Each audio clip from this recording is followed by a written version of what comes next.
Welcome, IT changemakers, to the DEX Show with Tim Flower and Tom McGraw. Let's get into it. Hello, changemakers. Welcome to the DEX Show. Tim Flower, we didn't say anything explicitly optimistic, did we, regarding 2022 back in December? Because as we close out Q1, I think it's fair to say it's been a bit of a shocker so far, hasn't it? Yeah, I usually respond to your question about how you doing in an optimistic way.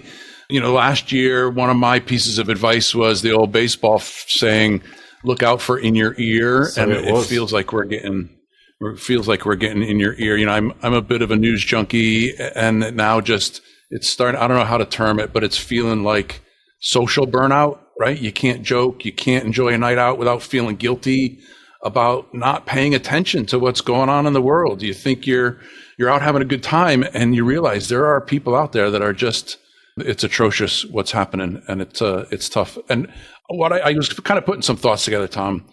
How I deal with it is this helpless feeling is to find little ways to actually help, right? Donate to the Red Cross, find a charity where you can actually, it's not a huge help, but it will help, and it will also help you get out of that feeling of being helpless. Doing something always better than doing nothing. Absolutely agree. Yep. Well, I couldn't agree more with you with everything you said, actually, Tim, and I have nothing really to add. It is quite an ominous and unsettling and unfortunate time, without a doubt. But we do have a wonderful guest to talk to, so let's get to him. Jonathan Roberts is a Forrester analyst. He's focused on helping business and technology leaders build teams, workforces, and organizations that allow employees to be fully realized at work. For obvious reasons, hearing that, we love his work and thought here at NextThink. We know that our DEX Show listeners are going to also. Jonathan, welcome to the DEX Show. It's a pleasure to have you. Happy to be here. Thanks for having me. I'm excited about the conversation. Superb. You're actually the second Forrester analyst we've had on the DEX Show. And when Andrew Hewitt, our inaugural DEX Show guest, and your Forrester predecessor came on, man, did we ever go beneath the surface. We heard about Andrew's rock climbing and his Dick Dale guitar stylings. We even had his music close out the show, if you can believe that. So now, Jonathan, without putting you under too much pressure, we want to know something about yourself also, the man behind or inside the analyst, if you will. So please do. You've got to follow Andrew as best as you can. Oh, well, no one ever wants to follow Andrew. That's a terrible position to put me in. But okay, let's see. So I don't play the guitar, so I can't, and I certainly don't rock climb. What I could probably say that might get you to know a little bit about me outside of my analyst work is I was a theater kid. And if you know, you know, it's a strange little community of kind of singing and dancing and pretending. But I will tell you, it informs a lot of my work. The performance background informs a lot of my work. So that's kind of something interesting to know about me. I attended the Fame School. Wow. If you're with like the 70s movie about the musical high school. So that's a high school I went to. So yeah, it was a great time. What was your best role, Jonathan? Ooh, that's good. Okay, Fagin and Oliver. Oh, nice. Nice. Get out. So, Jonathan, I was just going to tell you we have that in common because I did theater as a kid too, and my claim to fame was playing Oliver. Really? Oh, look at this. Absolutely. That's cool. If I told you I was the Artful Dodger, we would have to form a troupe, wouldn't we? Actually, that would be. You kind of look like. I was going to say it would be my my preferred role if I got to choose. This is fantastic. So, how did you go, Jonathan, from Fame School to analyst? What was that road? Oh my goodness, that's a great question. I would say, to be an analyst, you kind of have to be well positioned to do a lot of different things, right? You have to be kind of equally kind of provocative and critical in your thinking and exploratory kind of in your thinking, right? And then you have to write, and then you have to kind of be a consultant and an advisor. And then there's the performance aspect of it all, right? So I think my sordid past and all the different, jobs, I've been a consultant, I've been in IT, I've been on the stage. It's kind of like the perfect storm for the analyst role a little bit. So when I found out how much theater performance made, I went to business school. because another thing an analyst has to do, if you'll excuse the joke, is pick a pocket or two. Okay, no. Forgive me. Which brings us abruptly to your work, which I think sits intriguingly and not unlike the DEX show itself between two poles, if you will, between, on the one hand, maybe workplace systems, and on the other, workplace culture and the people themselves that fill a workplace. Is that an accurate characterization, do you think? So yes, I think so. And I would probably even add a third pole to that, right? Because talk about systems and we can talk about the people and the culture aspect of work. But I think the lens is really important, right? So I'm an analyst on the future of work team, right? Which means everything that I'm writing about and speaking about and thinking about is kind of what is to come, right? We can talk about, the way we've done things till the cows come home. But if that is all really just incremental changes and kind of deviations only slightly from the center, then we're really not talking about the future of work. This is about revolution. And so I would add that pull to this three-legged stool, right? The lens. Yeah, fascinating. I mean, actually, the first I saw of your work was I think the brilliantly titled The Plight of the Tired Rockstar. My manager sent it to me and just said, check this out. Fantastic title, of course. And the study actually unveiled the discovery that organizations harbor a sort of subsection of highly engaged employees that seemingly paradoxically were also suffering high burnout levels. Is that an accurate characterization? And maybe you could explore that as an illustration of the way you look at these three poles. Sure. Yeah. And admittedly, that wasn't even something that I had gone into the project trying to pull out. Mm-hmm. The data very clearly brought this to the surface. We kind of expect to see this binary relationship, right, between kind of highly engaged and committed employees and then employees that are kind of depleted and burning or burned out. But there is a substantial group in the global workforce, 25% approximately, who I have kind of coined this term tired rock stars because they are both highly engaged and highly committed, but also there is a serious and chronic imbalance between the expectations and the resources that they have to meet those expectations, right, over time, which is a lot of the input of burnouts, right, or of burnout. So, and a really important, I think, aspect of tired rock star that is fascinating is the kind of people that associate in this group are all up and down the kind of workforce spectrum.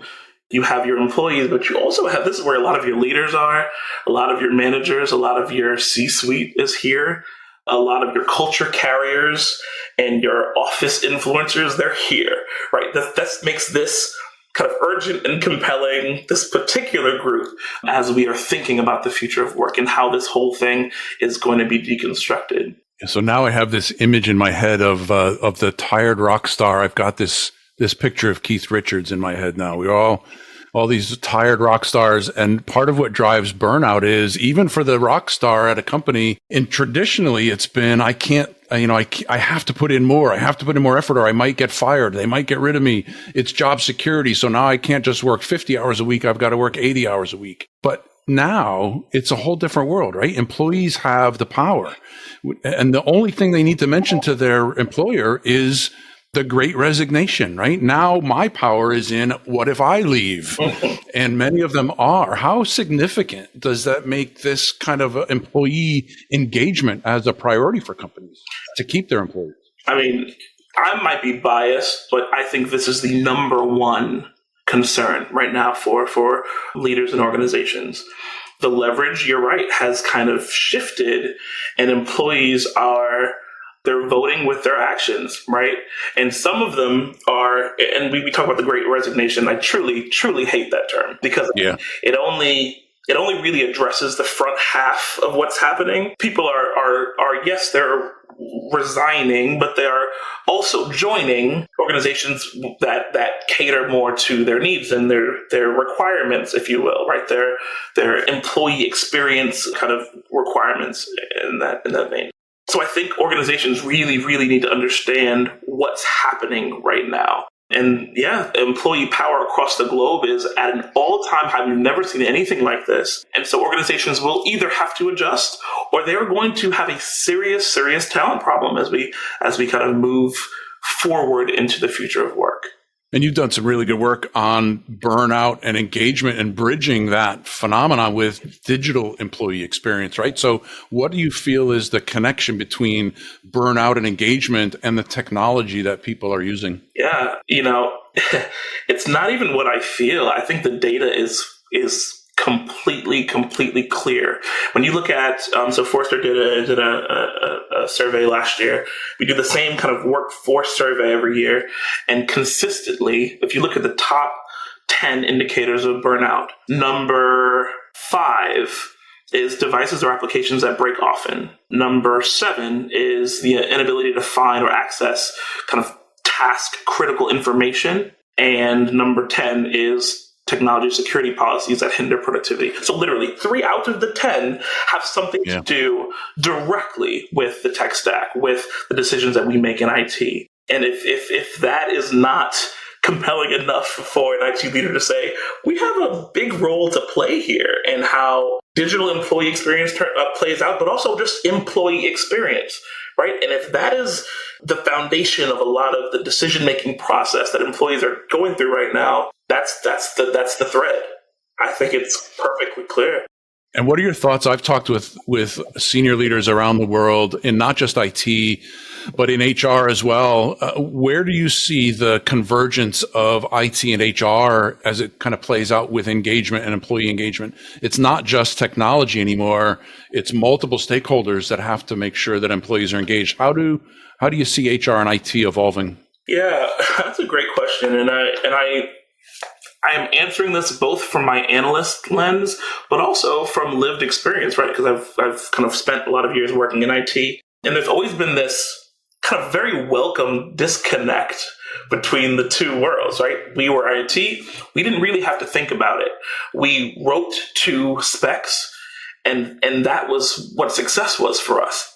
And when we hand something over, even if it, hindered the work, that never made its way back, right? We defined success very explicitly in did I build you what you wrote here on this document? And that is simply, it can't stand, right? The way that we've approached this can't stand. I think there needs to be, and it's happening, right? A convergence between this idea that culture and that EX is something that can either be supported or prevented in the IT world. And it's something that even down to your developers, they need to understand what part they play in this wider context.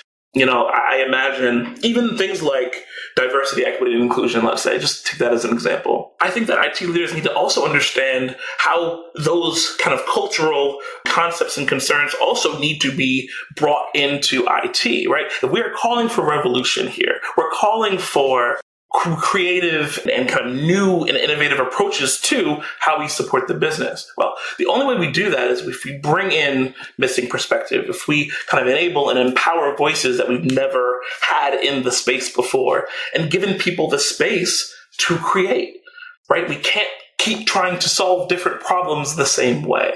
And to me, right, that is a diversity, equity, and inclusion conversation, right? Who do you have? If your entire IT organization is made up of the same person cloned, right?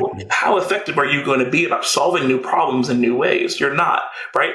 And if you get the diversity part right, how empowered and enabled and included do people feel like they can actually contribute to shifting this organization or shifting how we do things, right? It's that conversation as well. So in the same way that IT needs to be more integrated into culture needs to be more integrated into IT, if that makes sense. Without question. And it's not, you make a couple of points there that are worth reinforcing. Culture and diversity within the team, and then culture and diversity across multiple teams. Now, when you're in IT or in HR, but we're kind of focusing on IT, IT leaders and IT practitioners can build what you asked for, deliver what you asked for, and then ask you not only how did it go, did you get what you asked for, but how do you feel about it? I can't, as an IT practitioner, I can't get in your shoes unless I know how you're feeling about it. But the fear has always been for decades and decades, I can't ask those questions because I can't take action. You can tell me how you feel, but I don't have a business partner to help me change how you feel. I don't have the diversity on my team to understand how you feel. But now fixing those things, now you do. Now you do. We're going to close this loop, and we're going to kind of implement this kind of idea of kind of continuous, kind of always improving, always taking in new perspectives. And from the beginning of these projects, really engaging empathy. Really, that's what we're talking about here. Being able to kind of put yourself in the position of whoever the end user of whatever piece of technology and really understand what that person is trying to accomplish, right? That has to be part of a requirement set. I think that's kind of where we're headed, and I'm excited about it. Absolutely. And when we think about engagement, how do you conceive of the role data has to play in being able to facilitate or enable engagement? And what are your thoughts on IT vendors that might be able to deliver a very special vantage point with technical data that could actually be used to paint a valuable psychological picture for organizations, even if that's a slightly controversial or delicate area to approach too? Delicate for sure, and we certainly have to do it the right way. But I will tell you, data is the language of business, and it's the language that organizations speak, and it is the supporting evidence of all decisions. Should be, right? And it's been a blind spot for so long because we're dealing with not only the technical side of the house, but we're dealing with when we bring in things like empathy and customer, like CX, right? And the idea that we can also measure experience, right? Not only service, right? Then we're bringing in these warm and fuzzies that we largely haven't been able to talk about in the same way. And so I think it's been a blind spot forever, right? We haven't really had historically the data needed to have these conversations, which means that we've been relying on gut feelings and emotions in this space, and we haven't really been able to nail it down with true kind of aggregated data that tells us kind of the direction we should head in. So I think it's crucial. And I think that's probably why we've got to the place that we got now, which is historically we haven't had that kind of data to round out the information needed to make some of these decisions. And we've had a lot of disjointed systems and no great way to track how everything fits together. And then on top of that, this way to even find out if this technology is helping or hurting the work. We haven't ever been able to do that. So I think that's going to be needed in order for this whole thing to happen. Indeed, it's only with the existence of NextThink that became possible, Jonathan, just for the record. But moving on to ask you a little bit about the workplace and where this fits into your thinking. We're currently doing a survey with Vance & Bourne. It's of around 1,500 IT leaders. And one of the things we're looking into is how the concept of the workplace has gone from a very concrete and specific noun, like denoting office or offices, to something of an abstract or compound noun, like a mixture of people, of places, and of technology. Is this something you see as a significant trend too? And how do you see it continuing to develop? And how do you think of the work? And what do you think of as a workplace today? That's a great question. And I'm the lucky one that gets paid to spin around this office chair and literally dream this up. And so what I'll say is this, right? A lot of the future of work lens is situated right in this idea of deconstructing when, where, how, why work happens. And that's at the individual employee level, right? And organizations need to create space for that to happen. We've kind of historically pictured this very linear relationship between office and people and technology. And right now it's the shape is more like maybe an amoeba-shaped cloud, 4D, right? That's where we're headed, because everything in relation to everything else in a way that you really need to look at the kind of aggregate of, right? And it's complicated and it's probably a little bit difficult to do, but I think we're going to have to completely that's why I said use the word revolution earlier. We're going to have to redefine and deconstruct and then reconstruct what work is across the globe. I'm excited for it. Yeah, so that brings us back to that burnout and engagement topic, right? My thoughts are kind of spinning through my head. Creating diversity requires compassion. Compassion can be difficult. It affects how I feel. It's much more easy to close yourself off, not care about anybody else but yourself, and now life is easy because I have no worries. But diversity and inclusion, whether it's within a team or across teams and collaboration, it's hard. And complicated and difficult problems will lead to, or the fear of leading to, complicated and difficult solutions. Right. So if we're going down this complex path in terms of a future workplace, who owns that? This revolution, this complex problem that we're trying to solve has potentially very complicated solutions requiring a lot of collaboration. Where does it sit? Who owns this revolution? Yeah, I get that question a lot. And I'll say, this is probably an answer that you're probably not going to love, but the answer is everyone, different ways. Of course, the actual dollars, right, the investment might come from a particular cost center, a particular functional area. Maybe it's IT or HR, respectively. But the ownership really comes down to every single person in the workforce, right? And I think the kind of true answer here is, you have employees that really need to own the definition of the what and the why and the when and how work happens, right? And it's the managers that really need to own the shift between managing and coaching, right? The shift towards coaching and creating that space. And then it's the leaders and the decision makers that really need to sit back and create the space, right? All of these places that we're talking about, they're spaces. A lot of people think that so we'll just hire some creative people. Well, listen, you find me a kindergarten class where there is one child that's not creative. You will never find it. Why? Because that's just how humans are. So it's less something you have to go find and more a space. It's literally a room that you create, and you empower people to be creative in a space, right? So it's the decision makers that create the space for creativity. They create the space for resilience. They create the space for adaptiveness. They create the space for innovative thinking. They create all of these spaces. And if that does not happen, nothing else works, because employees will do what they were called to do, right? So it is a complete shift. So when you say who owns it, it truly is everyone in slightly different ways. I love that. And the whole notion of creating the space really brings to mind something NextThink is in the process of launching, which is this concept called architects of flow, and actually alludes not only to IT's responsibility for facilitating flow, engagement, and productivity, but I think it also harkens to that notion of space in the term architects and the fact that we've gone from a kind of concrete to a virtual space. Does that concept, architects of flow, resonate with you, Jonathan? And how would you recommend that IT conceives of its own professional responsibilities as one of those co-owners that you mentioned? Architects of flow. I love that, actually. I wish I came up with it.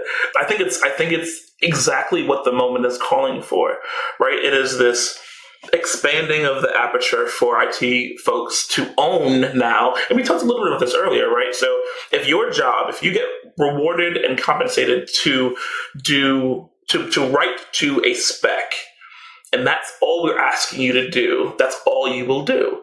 And we can't blame anyone for that, right? So this shift that we're talking about is essentially putting the onus of flow into the hands of even just a singular IT person that is doing a portion of a project, let's say, or they're writing one line of code, but they're understanding that this one line of code mixed with this guy's line of code and that guy's code will ultimately be the thing that gets this end user to kind of perform their jobs better, or to make, kind of stay in that flow state more, right? So all of that matters. That's a very different ask than, hey, write this thing. It's, hey, you're responsible for Bethany's flow in 2 months. Go. And it's amazing. And I think, so what IT people will do, we will do this, is we'll do what you ask us to. For good or bad, we'll do what you ask us to. So if you ask us to take ownership of an end user's flow, or reducing the stress of a particular process, or getting down a procedure to 2 clicks instead of 17.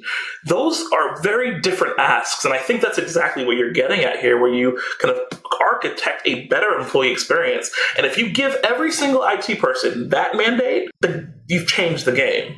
We started there, right, Jonathan? We started there, right? It was all about, you asked me to build something. As an employee, you gave me a job. Hey, boss, I did my job. And that's all you're going to get. You gotta look at it a different way to get something more creative. 100%. I love it. Yeah, cool.